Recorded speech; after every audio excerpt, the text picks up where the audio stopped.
I'm a big fan of the show. I remember part of the reason they gave the roast to Michael over Ginger was because she didn't use the cards. You were the only one to do it without cards.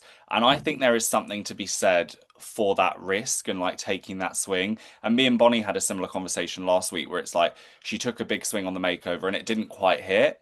But it's almost that question of should that be taken into account that you did push yourself that extra step further? I know you didn't have to, but you chose to. What's your opinion on that? Do you feel like that's something that should have been factored in more in the judge's decision or not? Ultimately, it's RuPaul's Drag Race. RuPaul gets to say what she likes, like, and I think, I know for me, it was important to not be glued to the card because I was like, okay, I'm going to lose myself in the material and I'm not going to be able to commit to cheating out and like talking to people. So, for instance, I know some of the queens had like the full joke written on the card. I had a card on the desk, each with a bullet point of what the punchline was. And I was like, okay, so I'm trying to think of another joke I had. Like, for instance, I had one for Caption, it didn't make the air, and it was the joke just said like beast, and the joke, so for the joke was something like, oh, you and I are truly writing a tale as old as time, Beauty and the Beast, or like something like that. And I think I was just kind of like walking around in space, and I remember I've watched, listen, I'm a big fan of the show.